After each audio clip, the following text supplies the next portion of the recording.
You know it when it happens. That's what I mean by free.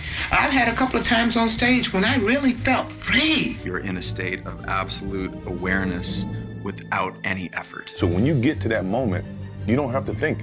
Instinctively, things happen. Then you start flowing clean water and songs start getting better and better and better. And when you're on a good streak, you're writing good songs. This is so intense an experience that it feels almost as if it didn't exist. The whole light, this whole feeling comes over your whole body and you feel right. You can't make any mistakes. And then you wake up one morning and it's over. This experience is flow state. Hey everyone, Vadis! In another video, we talked about not choking under pressure. Today's the other side of that experience, being so involved and focused that your performance is automatic. I've been obsessed with performance for about 2/3 of my life now, and in that time I've read countless books, studied under many teachers and performance coaches, and performed on stages across North America.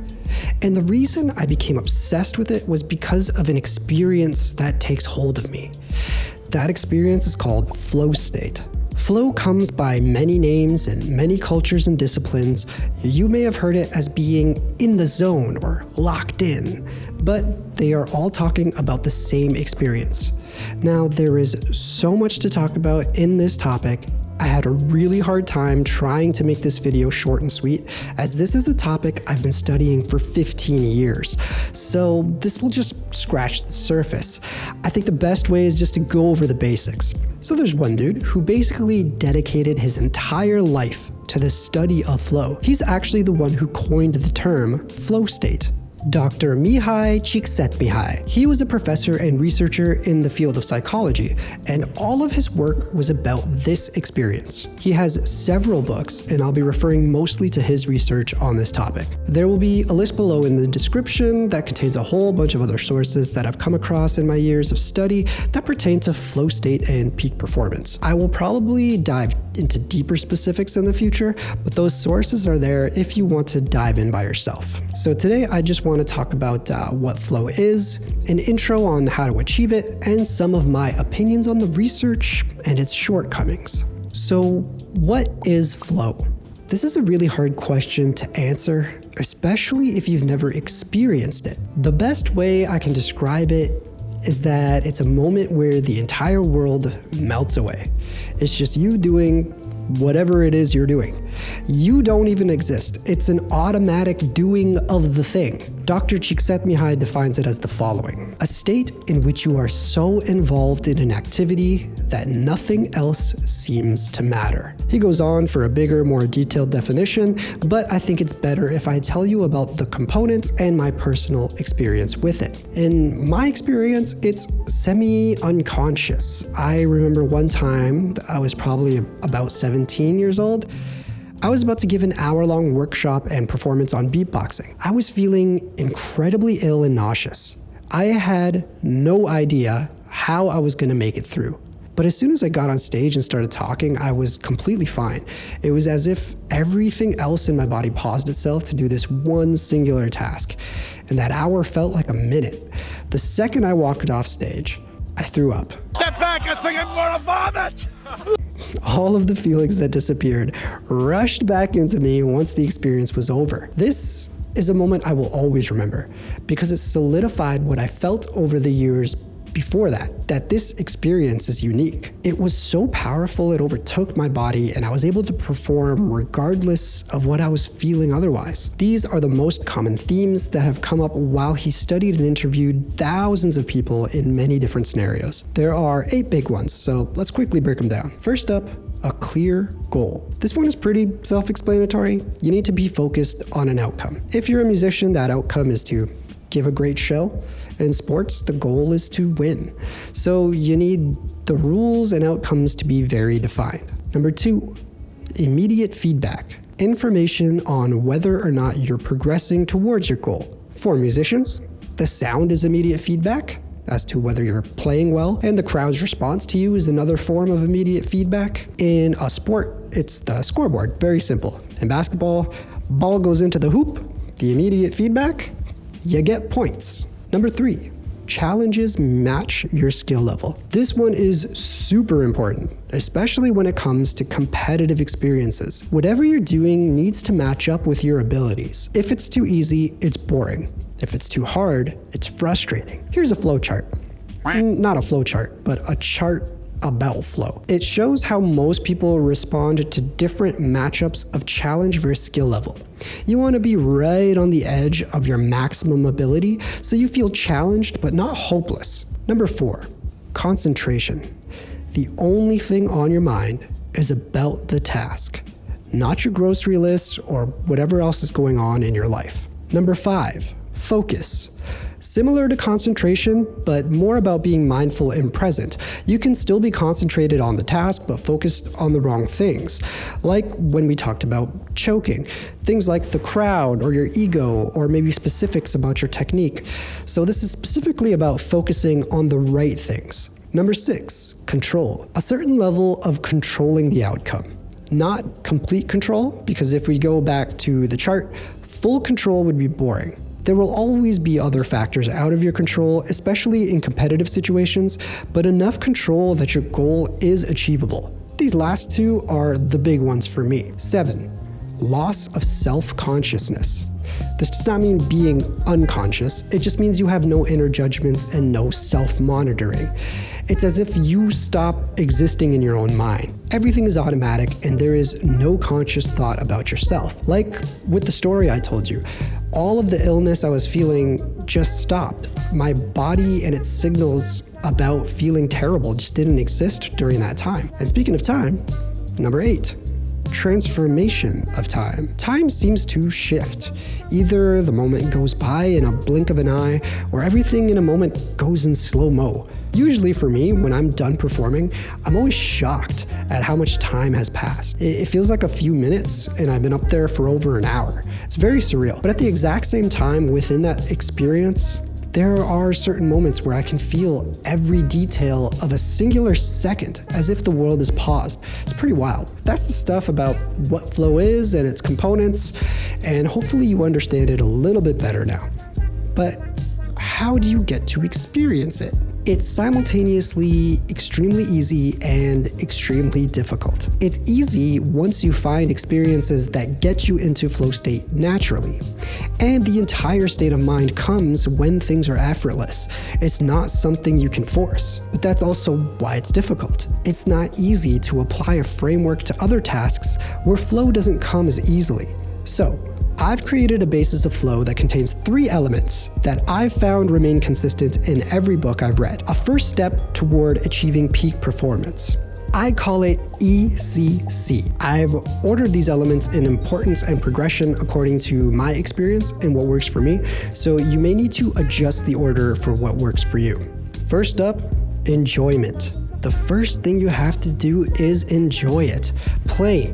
Learn to play. Like I've said 100 times, everything becomes so much more fun and enjoyable when you just play around. If you want to experience flow, start with something that you really love because it's easy to find the joy and get lost within it. There are ways to find joy in things you're not as crazy about, but that's more difficult, so we'll talk about that another time. One way I find joy is in a challenge. I love being brought to the edge of my abilities, and that's the second thing you can do.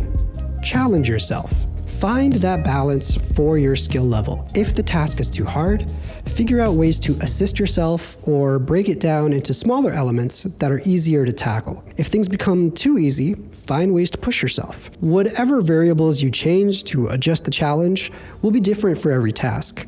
For example, speed is probably one of the most common variables to adjust.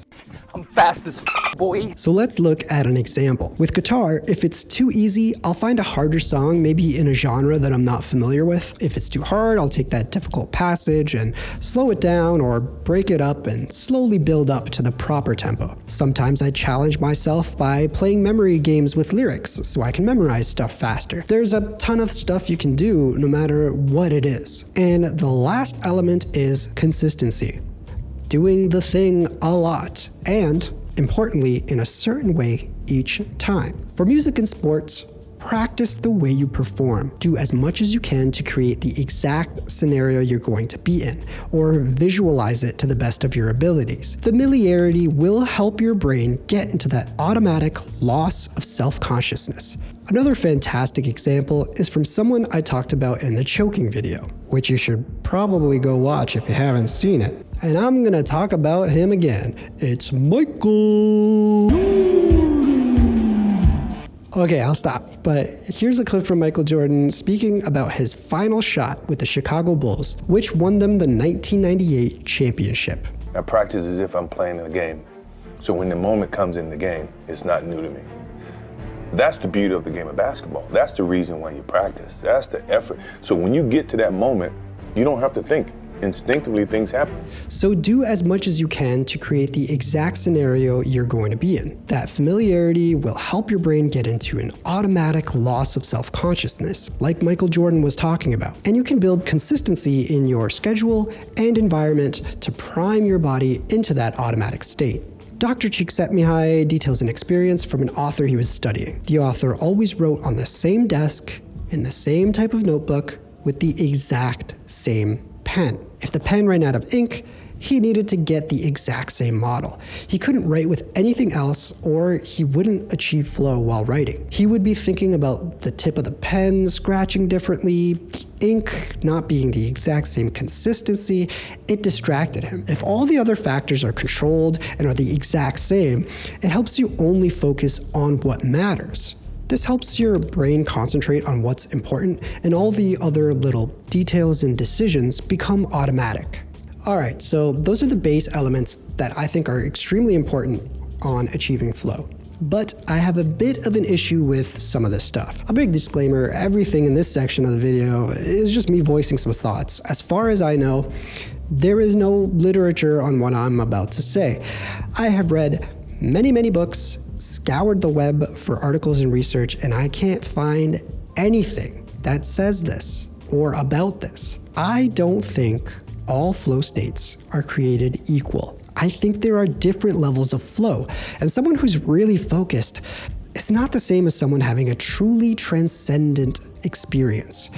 The flow that I've described previously happens to me in many different areas of my life, and those same feelings occur, like time warping and loss of self, but it's not as extreme. Script writing, for example. I can sometimes get into an amazing flow and write a massive script super fast.